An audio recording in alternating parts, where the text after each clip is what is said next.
Hope you got your thinking caps on today because the topic is a bit lofty. Grab your catechisms and let's dive in.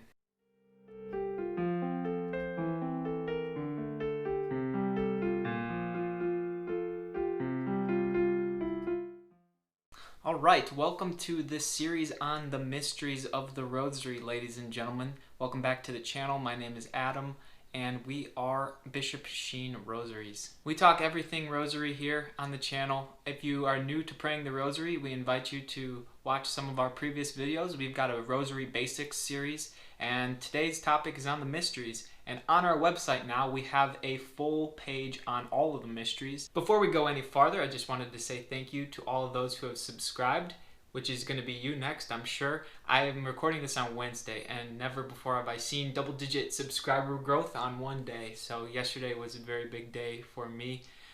Today is Wednesday, like I said, Veterans Day. We also like to honor our men and women who have served our country, so thank you to all veterans. But like I said, now we gotta get into some heady stuff, some lofty topics, if you will, the mysteries of the Rosary. And for all those who are wondering, no, we're not talking about Scooby-Doo and the gang when we say mysteries. It's not that kind of mystery. So as you can see on our website page, there are actually 4 sets of mysteries. There are the joyful, the luminous, the sorrowful, and the glorious mysteries. Each of those have 5 decades, 5 mysteries times 4 sets equals 20 mysteries total. So hopefully after this video I'll make 20 more videos on only the mysteries. So that's plenty of videos ahead just there. Each video is going to consist of 3 different parts to that video. We're going to talk about the scripture passage which the mystery is based on. We're going to talk about the fruit of that mystery, and then we're going to connect it back to how we can live and grow in that virtue today. Because remember, this channel, one of the main goals is to keep things relevant. This video will be titled something along the lines of, why do the mysteries matter? Why do they matter in the first place? Well, that's a great place to start. Because if we didn't pray the mysteries along with the prayers, the Our Father, the Hail Mary, Glory Be, that accompany the mystery, then we would simply be chanting.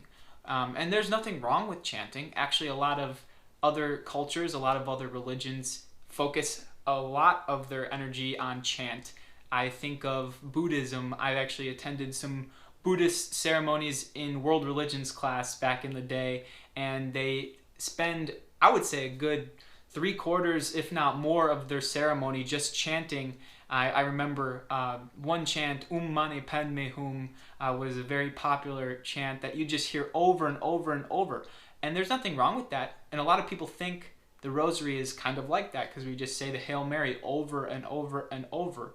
But it's very different because we're also focusing our mind on one specific image or story, and we're transporting ourselves actually to that scripture verse, that Bible passage, if you will. The Catechism of the Catholic Church actually says we are mystically transporting ourselves. These are not just historical events that occurred in the past, but these are ongoing events that are occurring even today. The Paschal Mystery is what we might refer to as the divine eternity. Now, I'm not going to pretend to be able to explain what the words divine eternity means to you, so let's turn right to the Catechism ourselves. His Paschal Mystery is a real event that occurred in our history, but it is unique. All other historical events happened once and then they pass away, swallowed up in the past.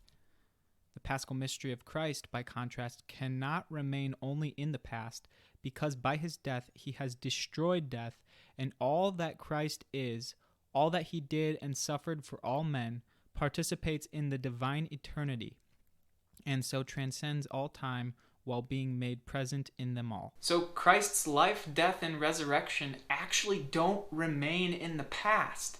We can continue to celebrate them and experience them and share them with others. Now remember, one thing about Mary is she wants nothing more than for us to be united to her son, Jesus. So she actually gifted us 15 of the 20 mysteries to Saint Dominic. That's the joyful, the sorrowful, and the glorious mysteries. And then actually recently, John Paul II, now Saint John Paul the Great, he instituted the luminous mysteries, and a lot of people, there's some controversy over whether these are legitimate mysteries, which I wouldn't think. If you've read anything about John Paul II and his life, he does not do anything that wouldn't first have been approved by Mary, if you will. He is so devoted and dedicated to our Blessed Mother that Mary would have definitely told him that this was something that she wanted him to do. Anyways, before I start a comment section argument between the trads and the contemporary Catholics about whether the luminous mysteries are valid, let's move on. When we have one of these videos about the mysteries, like I said, we're going to talk about the scripture first. We'll dive into it. I'll probably read it and share some thoughts, help put myself into the story. I usually like to take the role of one of the characters. So like in the carrying of the heavy cross, the fourth sorrowful mystery, I like to pretend like I'm Simon of Cyrene or somebody following Jesus to Golgotha. And then we'll go into the main virtues or fruits of the mystery that you can derive from the story. And then after that, like I said, connecting it back to how we can grow in that virtue here and now in 2020 and beyond. So praying the rosary without praying the mysteries is really lacking content, lacking some form of spiritual robustness. I don't know if robustness is a word or if it's ever used in the context of spirituality, but it is now. Though we're named after Venerable Fulton Sheen, I don't speak with the same eloquence and spirit as him. I never promised you I did. But hopefully you're having fun watching these videos. I'm having a lot of fun making them. So if you're enjoying them, like them, subscribe to the channel, share the video with a friend, and try to pray the rosary with somebody today. Put in the comment section if you have prayed the rosary with anyone yet. A couple times ago we talked about grabbing someone else to pray with you. But for now, if you want to buy a rosary, go to sheenrosaries.com. And from all of us at Bishop Sheen Rosaries, from us to you, through Mary.